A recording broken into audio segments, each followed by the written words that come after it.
नमस्कार।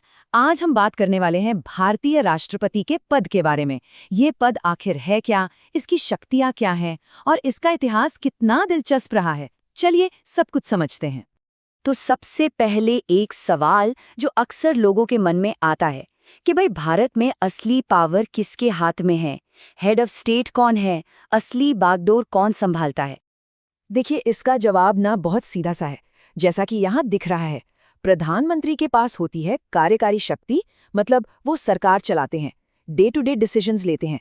और दूसरी तरफ है राष्ट्रपति, वो है हमारे औपचारिक प्रमुख। वो पूरे देश को, पूरे राष्ट्र को रिप्रेजेंट करते हैं। तो चलिए इसी बात को थोड़ा और गहराई से समझते हैं। राष्ट्रपति की भूमिका असल में है क्या? ये सिर्फ एक प्रतीक है या उनके पास असली शक्ति भी है? ऑफिशियली देखें तो राष्ट्रपति को राष्ट्राध्यक्ष या हेड ऑफ स्टेट कहा जाता है। वो देश के पहले नागरिक हैं।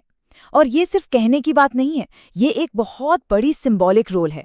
वो राजनीति से ऊपर उठकर पूरे देश की एकता का प्रतीक हैं। लेकिन रुकिए, ये पद सिर्फ सिंबॉलिक नहीं है। हमारे संविधान ने राष्ट्रपति को कुछ बहुत ही खास और कह सकते हैं महत्वपूर्ण शक्तियां भी दी हैं। चलिए देखते हैं कौन कौन सी। संविधान में कुछ आर्टिकल्स हैं जो राष्ट्रपति की शक्तियों को डिफाइन करते हैं, जैसे आर्टिकल 52 जो इस पद को बनाता है। लेकिन असली पावर दिखती है आर्टिकल 72 और 123 में। सोचिए, किसी की सजा माफ करने की शक्ति या जब संसद ना चल रही हो तब कानून बनाने की शक्ति।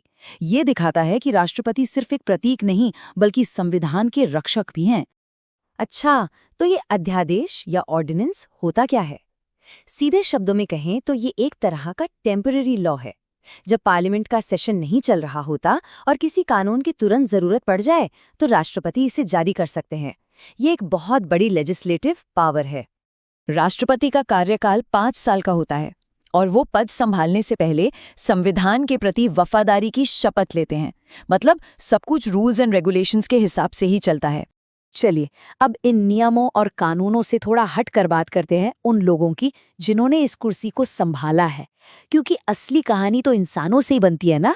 और इस लिस्ट में सबसे पहला नाम आता है भारत के पहले राष्ट्रपति डॉक्टर राजेंद्र प्रसाद का। वो आज तक के इकलौते ऐसे राष्ट्रपति हैं जिन्होंने 2 बार अपना कार्यकाल पूरा किया। इसके बाद एक नाम आता है ज्ञानी जैल सिंह का, जो देश के पहले सिख राष्ट्रपति थे। वो पॉकेट वीटो के इस्तेमाल के लिए बहुत मशहूर हुए। अब ये पॉकेट वीटो क्या है? इसका मतलब है कि उन्होंने एक बिल को न तो हाँ कहा न ना कहा, बस उसे अनिश्चित काल के लिए अपने पास रख लिया। ये राष्ट्रपति की पावर का एक जबरदस्त प्रदर्शन था। फिर एक और मील का पत्थर बना जब के.आर. नारायणन देश के पहले दलित राष्ट्रपति बने। ये सामाजिक बदलाव की दिशा में एक बहुत बड़ा कदम था। और डॉक्टर APJ अब्दुल कलाम, इन्हें कौन भूल सकता है? उन्हें जनता का राष्ट्रपति कहा जाता था। वजह? उन्होंने इस सर्वोच्च पद को आम लोगों के दिलों तक पहुंचा दिया था।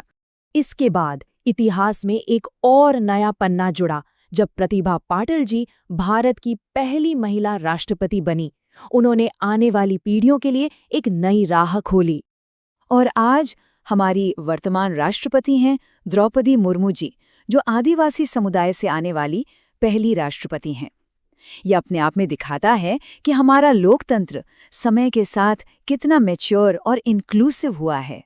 चलिए अब कुछ जरूरी बातों और कुछ मजेदार फैक्ट्स पर नजर डालते हैं जो राष्ट्रपति पद से जुड़े हुए हैं। हाँ, तो अब कुछ क्विक फैक्ट्स। क्या ये पता था कि राष्ट्रपति हमारी तीनों सेनाओं के सुप्रीम कमांडर होते हैं? और अगर उन्हें इस्तीफा देना हो तो वो अपना रेजिग्नेशन वाइस प्रेसिडेंट को देते हैं। एक दुखद बात, डॉक्टर जाकिर हुसैन पहले राष्ट्रपति थे जिनका निधन पद पर रहते हुए हुआ। और हाँ, एक बहुत ही यूनिक फैक्ट, नीलम संजीव रेड्डी इकलौते ऐसे राष्ट्रपति जो बिना किसी ऑपोजिशन के अनअपोज्ड चुने गए थे। ऐसा भारतीय राजनीति में बहुत कम होता है। अच्छा, अब बात करते हैं सैलरी की। तो राष्ट्रपति का मौजूदा वेतन 5 लाख रुपए प्रति माह होता है। और सबसे बड़ी बात, ये पूरी तरह टैक्स फ्री होता है। तो आखिर में हम इस सवाल पर आते हैं कि राष्ट्रपति का पद असल में है क्या?